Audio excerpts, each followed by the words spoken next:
जय श्री कृष्णा प्रिय भक्तों, आज हम सुनेंगे वैशाख मास कथा का अध्याय 26। ब्रह्माजी कहते हैं, कार्तिक कृष्णा त्रयोदशी को प्रातःकाल दंतधावन करके स्नान करे और त्रिरात्रि व्रत का नियम लेकर भगवान गोविंद के भजन में तत्पर रहे तथा इस व्रत के अंत में गोवर्धनोत्सव मनावे। त्रयोदशी 3 मुहूर्त से अधिक हो तो वह इस व्रत में ग्राह्य है, पर तिथि से वेद होना दोष की बात नहीं है। कार्तिक के कृष्ण पक्ष में त्रयोदशी के प्रदोष काल में यमराज के लिए दीप और नैवेद्य समर्पित करे तो अपमृत्यु, अकाल मृत्यु या दुर्मरण का नाश होता है। एक दिन यमदूतों ने यमराज से कहा, प्रभो, ऐसे महोत्सव के अवसर पर जिस प्रकार जीव अपने जीवन से वियुक्त न हो, वह उपाय हमारे आगे वर्णन कीजिए। यमराज ने कहा, कार्तिक कृष्णा त्रयोदशी को प्रतिवर्ष प्रदोषकाल में जो अपने घर के दरवाजे पर निम्नांकित मंत्र से उत्तम दीप देता है, वह अपमृत्यु को प्राप्त होने पर भी यहाँ ले आने योग्य नहीं है। वह मंत्र इस प्रकार है, मृत्युना पाशदंडाभ्या कालेन च मया स त्रयोदश्या दीपदानात् सूर्यजः प्रीयतामिति। त्रयोदशी को दीपदान करने से मृत्यु, पाश, दंड, काल और लक्ष्मी के साथ सूर्यनंदन यम प्रसन्न हो। इस मंत्र से जो अपने द्वार पर उत्सव में दीपदान करता है, उसे अपमृत्यु का भय नहीं होता। दीपावली के पहले की चतुर्दशी को तेलमात्र में लक्ष्मी और जलमात्र में गंगा निवास करती है। जो उस दिन प्रातःकाल स्नान करता है, वह यमलोक नहीं देखता। नरक भय का नाश करने के लिए स्नान के बीच में अपामार्ग, चिच्चिड़ा को मस्तक पर घुमावे। 3 बार मंत्र पढ़कर 3 ही बार घुमाना चाहिए। मंत्र इस प्रकार है, सीतालोष्ट समायुक्त सकंटक दलान्वित हर पापम्पा मार्ग भ्राम्यमाणः पुनः पुनः। जोते हुए खेत के ढेले से युक्त और कंटकविशिष्ट पत्तों से सुशोभित अपामार्ग, तुम बार बार घुमाए जाने पर मेरे पापों को हर लो। ऐसा कहकर अपने सिर पर अपामार्ग घुमावे। स्नान करके भीगे वस्त्र से मृत्यु के पुत्र रूप 2 कुत्तों को दीपदान दे। उस समय यह मंत्र पढ़े, शुनको श्याम शवलो भ्रात्रो यमसेवको तुष्टो स्याता चतुर्दश्या दीपदानेन मृत्युजो। काले और चितकबरे रंग के 2 श्वान जो मृत्यु के पुत्र यमराज के सेवक तथा परस्पर भाई हैं, चतुर्दशी को दीपदान करने से मुझ पर प्रसन्न हो। फिर स्नानाग तर्पण करने के पश्चात 14 यमों का तर्पण करे, जिनके नाम मंत्र इस प्रकार हैं, यमाय धर्मराजाय मृत्युवे चांतकाय च वैवस्वताय कालाय सर्वभूतक्षयाय च औदुम्बराय दधनाय नीलाय परमेष्ठिने वृकोदराय चित्राय चित्रगुप्ताय ते नमः। ये 14 नाम मंत्र हैं।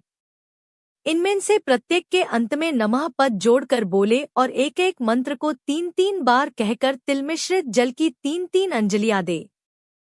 यमराज का तर्पण यज्ञोपवीति होकर अर्थात यज्ञोपवीत को बाएं कंधे पर रखकर अथवा प्राचीनाविति होकर जनेऊ को दाहिने कंधे पर करके भी किया जा सकता है, क्योंकि यमराज देवता और पितर दोनों ही पदों पर स्थित है, अतः उनमें उभय रूपता है। जिसके पिता जीवित हों, वह भी यम और भीष्म के लिए तर्पण कर सकता है। कार्तिक कृष्णा चतुर्दशी को यदि अमावास्या भी हो और उसमें स्वाति नक्षत्र का योग हो तो उसी दिन दीपावली होती है।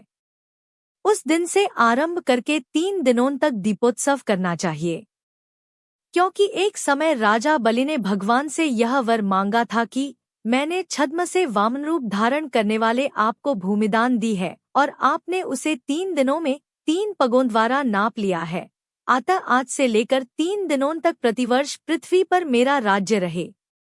उस समय जो मनुष्य पृथ्वी पर दीपदान करें, उनके घर में आपकी पत्नी लक्ष्मी स्थिर भाव से निवास करें।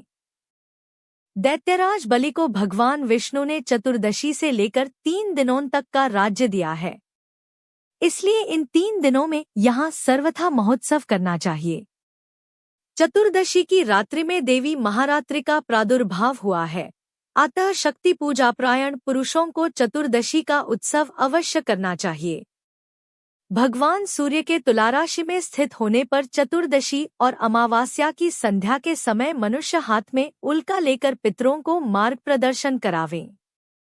कार्तिक मास में चतुर्दशी आदि 3 तिथियां दीपदान आदि के कार्यों में ग्रहण करने योग्य हैं। यदि ये 3 तिथियां संगमकाल से पहले ही समाप्त हो जाती हों तो दीपदान आदि के कार्यों में इन्हें पूर्वतिथि से युक्त ही ग्रहण करना चाहिए। तदंतर अमावस्या के प्रातःकाल स्नान करके भक्तिपूर्वक देवताओं और पितरों की पूजा और उन्हें प्रणाम करें। फिर दही, दूध तथा घी आदि पार्वण श्राद्ध करें। इस दिन बालकों और रोगियों के सिवा और किसी को दिन में भोजन नहीं करना चाहिए। प्रदोष के समय कल्याणमयी लक्ष्मी देवी का पूजन करें। उस दिन लक्ष्मी जी का सुख बढ़ाने के लिए जो उनके लिए कमल के फूलों की शया बनाता है, उसके घर को छोड़कर भगवती लक्ष्मी कहीं नहीं जाती। जावित्री, लवंग, इलायची और कपूर के साथ गाय दूध को अच्छी तरह पकाकर उसमें आवश्यकता के अनुसार शक्कर देकर लड्डू बना ले तथा उन्हें महालक्ष्मी जी को अर्पण करे। पूजा के पश्चात लक्ष्मी जी की स्तुति इस प्रकार करनी चाहिए। दीपक की ज्योति में विराजमान महालक्ष्मी, तुम ज्योतिर्मयी हो। सूर्य, चंद्रमा, अग्नि, सुवर्ण और तारा आदि सभी ज्योतियों की ज्योति हो, तुम्हें नमस्कार है। कार्तिक की दीपावली के पवित्र दिन को इस भूतल पर और गौओं के गोष्ठ में जो लक्ष्मी शोभा पाती हैं, वे सदा मेरे लिए वरदायिनी हों। इस प्रकार स्तुति करने के पश्चात प्रदोष काल में दीपदान करें। अपनी शक्ति के अनुसार देव मंदिर आदि में दीपकों का वृक्ष बनावे। चौराहे पर, श्मशान भूमि में, नदी के किनारे, पर्वत पर, घरों में, वृक्षों की जड़ों में, गौशालाओं में, चबूतरों पर तथा प्रत्येक गृह में दीपक जलाकर रखने चाहिए। पहले ब्राह्मणों और भूखे मनुष्यों को भोजन कराकर पीछे स्वयं नूतन वस्त्र और आभूषण से विभूषित होकर भोजन करना चाहिए। जीव हिंसा, मदिरापान, अगम्यागमन, चोरी और विश्वासघात, ये 5 नरक के द्वार कहे गए हैं। इनका सदैव त्याग करना चाहिए। तदंतर आधी रात के समय नगर की शोभा देखने के लिए धीरे धीरे पैदल चले और उस समय का आनंदोत्सव देखकर अपने घर लौट आवे। यह भाग यहीं पर समाप्त होता है। अगर आपको यह कथा पसंद आई हो तो कमेंट बॉक्स में जय श्री कृष्णा लिखकर हमारे चैनल को सब्सक्राइब करके वीडियो को लाइक और शेयर जरूर करें।